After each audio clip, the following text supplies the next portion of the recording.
The NFL is serious business this weekend. Yesterday, a lot was going down starting at 9:30 in the morning. You had the fact that the Atlanta Falcons were playing the Indianapolis Colts, who are red hot right now. These guys, they went into, what was it, Germany? London. They was playing across seas, integrating the country with this American sport of football, and it was sick.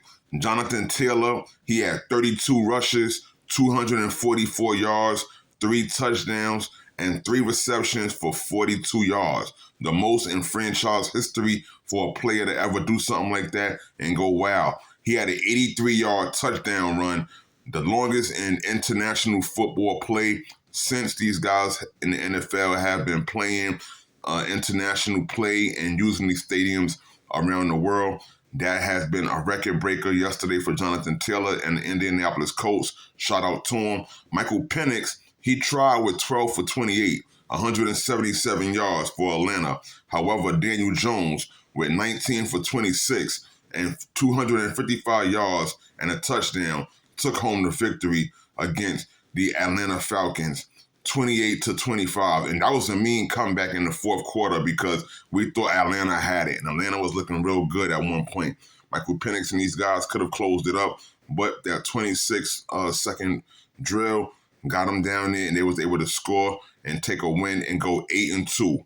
The Indianapolis Colts, the Chicago Bears, and the New York Giants. This was a tough one because the Chicago Bears, they had 391 yards of offense throughout the game.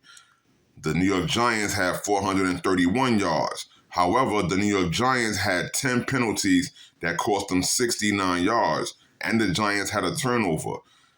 On the other hand, for Chicago, they only had 3 penalties that only cost them 25 yards, and they had 0 turnovers. And they took the win against the New York Giants in a very close game, 24-20.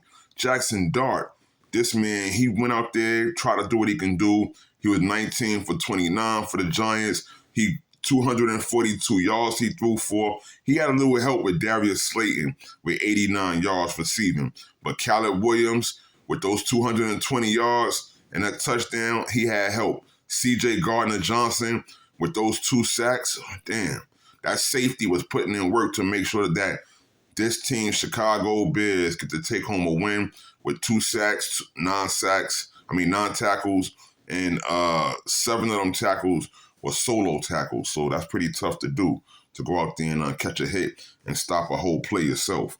So shout out to them for that. The New York Giants, we hope that they win and they put it together. It's a lot of pressure right now mounting on Brian Daboll, and the Giants, they might fire him if they don't get some type of satisfactory or some kind of good news sometime soon, because they've invested a lot of money through the hands of Brian Daboll from guys like Daniel Jones, who he believed was going to be their franchise quarterback, and he's no longer there, to this one and that one, to letting go Saquon Barkley the other year, and he went and won a championship. So Brian Daboll is in the hot seat, and we're going to follow up and keep y'all posted and let you know what happens in the Giants camp based on that. The New York Jets, they won their second week in a row with a fourth quarter comeback, and this was against the Cleveland Browns, 27-20. Although Cleveland struck first with 6 minutes and 34 seconds in the first, a touchdown was done by a punt. There was a 64-yard punt, but it was returned for 99 yards by Kene Wangu. 99 yards for the touchdown, ran it all the way back through the special teams and did his thing.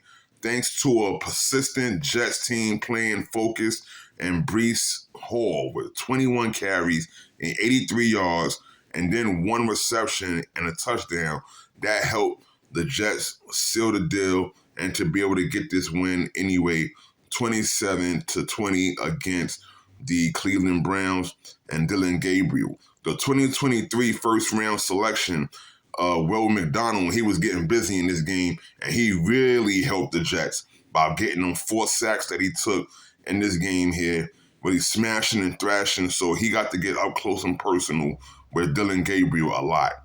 Okay, Tony Adams had 9 tackles and 8 solo out of that also, so he did a lot of good stuff for the Jets, also to help them get that comeback win.